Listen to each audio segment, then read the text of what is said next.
Welcome to Charter Local Edition. I'm Tracy Young. Governor Brown has proposed a $500 million reduction to the California State University system. And joining us to discuss how this is likely to impact higher education is the Provost and Vice President of Academic Affairs at Cal State Los Angeles, Ashish Vaidya.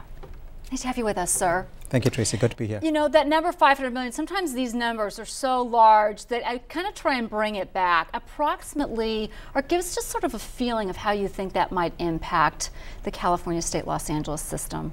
Well, it's going to impact the state university system in significant ways. We of course realized that the state is in a fiscal crisis, and so everyone has to do their part, and so we're prepared to deal with the situation the best way we can. It will mean some changes in the way we operate and the way we serve our students and the way we deliver our academic programs.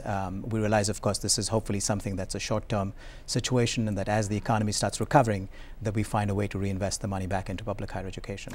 You know, although, do you see that turning around soon? I know UCLA came out with their economic forecast. They're looking for 11 and 12, those 2 years that we're probably not going to eat into unemployment. It's probably at best case 2013 before we see much of an economic return. So do you guys kind of have to look for the next couple of years of really watching your budget? We have to be very significant about how we approach our budgets over the next several years. In fact, that's part of the whole public accountability system for the state university system in general. So we're well aware of the challenges that are happening in the next few years, and our task is to focus on serving our students the best way we can. There's an idea out there called performance-based budgeting, which really talks about if you're going to invest money, if we're going to use tax dollars and invest money, at least make sure there's a good, strong economic benefit. And there was a report that produced that said for every dollar that went into education, $5.43 of economic return was generated. How important was that report? I think it's important. I think the more people know about these kinds of impact studies, the more important it is. You know, the California State University system, its impact on the state of California and nationally is really unparalleled.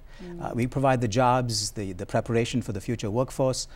The faculty working with students and business and partnerships provide the research and innovation that sort of fuels this economy and sustains it.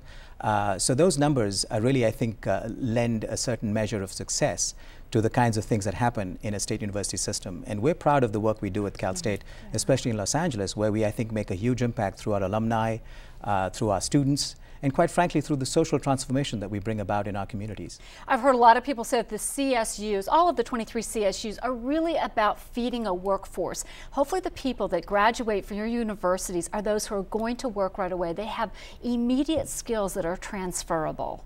Our faculty are focused on delivering programs that are responsive to both regional and national needs, so that we make sure that on an ongoing basis our programs are constantly up to speed in terms of what the latest trends are, what are the kinds of things, so that when our students graduate, they're ready, they're job-ready graduates for, in fact, the most competitive industries that's happening. You know, California and frankly the U.S. has become a knowledge-based, high-technology-based economy. And the world, though, too, absolutely. Right? So this is why we know that investment in an educated workforce is really the most important thing that has to happen right now. Will you speak for a moment about what's happening around in the world, as you were sort of alluding to? We now live in a global economy, and that is the fact. That ship has sailed. We can't pull that back in today. Right. I look at, for example, China, which is now the second largest economy in the world, 1.3 billion people. India, 1.1 billion people. We're being told that Brazil will probably be the fourth or fifth largest economy in the world in about a decade. When you see those cultures placing a high emphasis on education, what does that tell you about America? Yeah, you know, Tracy, that's an interesting observation. You know, it used to be that a global superpower was defined in terms of the size and scope of its defense capabilities or national armies. I think very soon it's going to be based on things like the size and quality and reputation of the university's education system. And the quality of us as individuals in the marketplace. Absolutely, and you mentioned China and India investing so much in education because they want to be the next global education superpower. Thanks so much, sir. Thank you for watching Charter Local Edition. I'm Tracy Young. Hello, I'm Senator Bob Huff. The deadline for applying for the California Senate Fellows Program is approaching quickly. I would encourage all students to consider this very worthwhile and valuable training program. The Fellows Program gives college graduates the opportunity to work full-time in state Senate offices like mine at the state capitol in Sacramento. Fellows are paid a stipend, receive health benefits, and earn graduate credit. Contact my office for more information and an application. The deadline to apply for the program is February 23rd.